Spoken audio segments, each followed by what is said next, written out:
Welcome to Test Prep Time Live. My name is Oliver. I'm your instructor today. We're going to be looking today at the topic of words in context on the reading section of both the SAT and the ACT. This is a critical question type that comes up a lot on both exams. Also, just a reminder that we'll be doing these Facebook Live short sessions, 15-minute sessions, every weekday, Monday through Friday. So join us next week, Monday through Friday again. We'll cover a variety of different topics on the math, reading, English, focused on SAT and ACT, but also just looking at general topics that are really helpful in math, geometry, algebra, English, reading comprehension.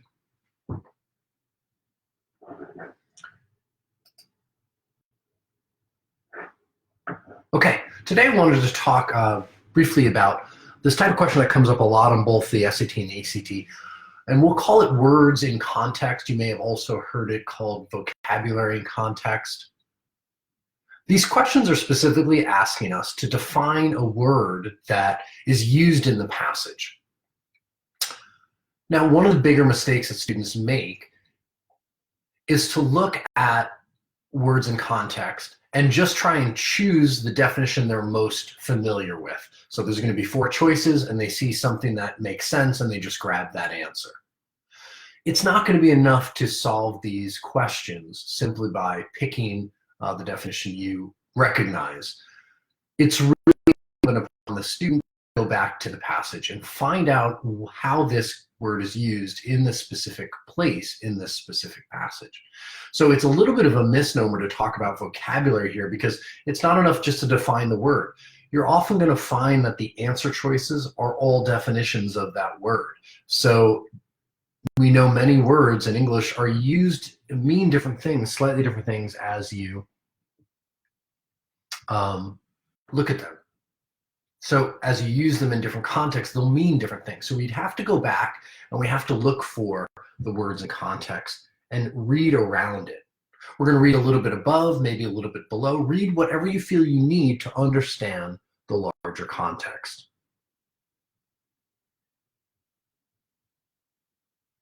One way to think about this is as sentence completions, right? As you read the word or say leave it blank for a moment, you want to see how would I fill in that blank? What word or idea would I put in there? And that can give you your head start or first step towards understanding what the right answer is.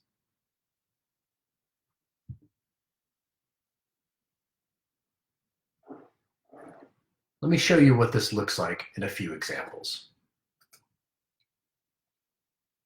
Okay, so here we have a couple of lines from a text, and then the question is a typical word in context question where it says, as it is used in line 11, the word complete most nearly means. On these questions, you're always going to be given a line and the word itself. So our first recommendation as a good method to tackle these questions is to cover up the answers. Don't look at the answers at all. In fact, it usually will just confuse you more. So we want to practice getting to these questions and as best you can, ignore the answers or cover them up with your page or your hand. Then immediately you want to go back and find that line, find that sentence, and find that word. What we're going to attempt to do is take the word out and replace it with our own word. We're going to come up with our own answer. Now, it might be challenging sometimes to find an exact word that replaces it or an exact synonym. That's fine. You just want to get the right idea, even if it's a phrase that you put in instead of the word they've given you. I just want to make sure I understand the overall idea. Let's take a look at this example. As it's used in line 11, the word complete most nearly means. So I want to go back to the text and I want to see what is the meaning around this word. What is going on in the context just surrounding it? So it says the last of the particles had been successfully transferred. The work of over 300 scientists spanning 30 years was finally complete. The team of biologists looked at each other uneasily as they realized that for the first time and as long as they could remember, there was nothing left to do. Okay, In this line, we're trying to pick up on clues of what's happening. So it seems that there was some project or experiment where they transferred particles, and the last of the particles successfully transferred.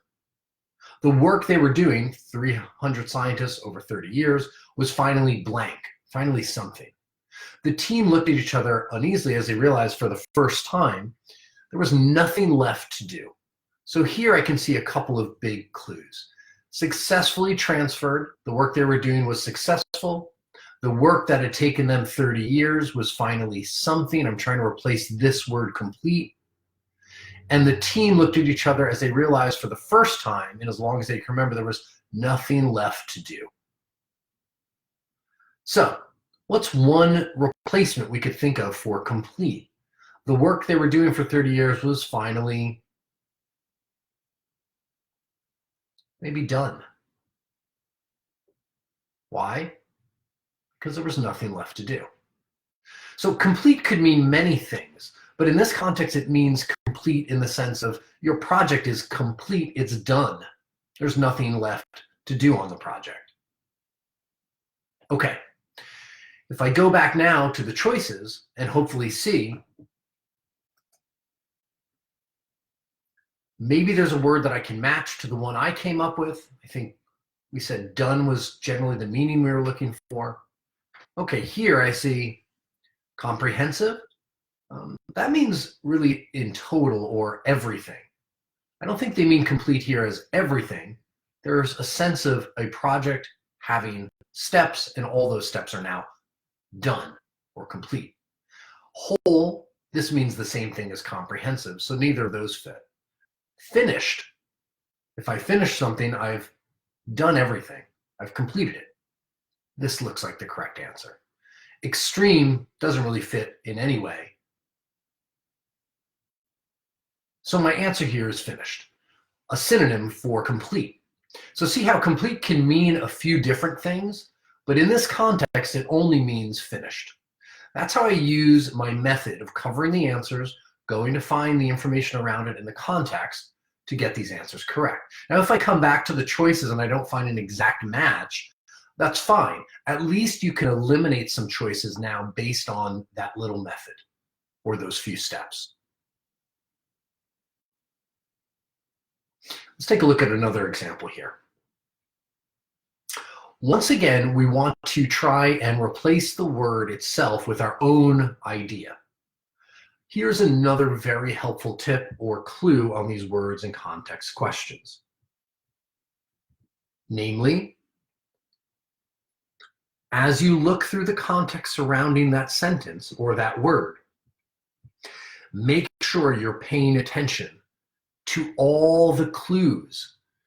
I'm often surprised how regularly the SAT and the ACT plant little clues right around the word to help us out, whether it's a synonym or a related idea or maybe an antonym, right? It'll say it's not that, so now I know it's the opposite. Let's take a look here. As it's used in line 2, the word form most nearly means. So I'm looking for the word form, and here in line 2, I back 5, 4, 3, 2. This is line 2. Okay. I'm going to read the context around it as well. Akira came directly, breaking all tradition. Was that it? Had he followed form? Had he asked his mother to speak to his father to approach a go-between? Would she have been more receptive? Okay, so I'm looking at what form means here. Was that it? Had he followed form? Okay, this is the word I'm trying to replace. Had he followed what? Well, afterwards I find out a little bit more, but I actually want to pause and go back a little bit because the first sentence is giving me a huge clue. It says that Akira came directly. I'm not really sure what that means in this context. Directly, again, like many words in English, can mean many things. But right after it says he's breaking all the tradition. So whatever directly means here, I think it means that it's not the traditional way. He's breaking or not doing the tradition. To break a tradition means to not follow it. So if he is not following the tradition, this is giving me a big clue. Was that it? That he had come directly and broken tradition? Was that the problem? Had he followed form? This is the word I'm trying to replace. Had he followed what? Well, It says he just did not follow tradition. So what I'm trying to understand here is that had he followed the tradition? So the word tradition here becomes almost a perfect replacement for form. Now afterwards, it gives me more details. What was the tradition? Had he asked his mother to speak to his father to approach a go-between, would she, or the person he spoke with, have been more receptive to what he was saying? Okay, now I can understand. The tradition was to arrange some go-between or ask his mother, ask his father. He didn't do that. He broke the tradition, so he did not follow form or did not follow tradition. So here, instead of coming up with my own replacement, I used some context words just around it to find the most appropriate replacement. And so now as I look through the choices, I need to pay attention to which one most closely matches this idea of tradition.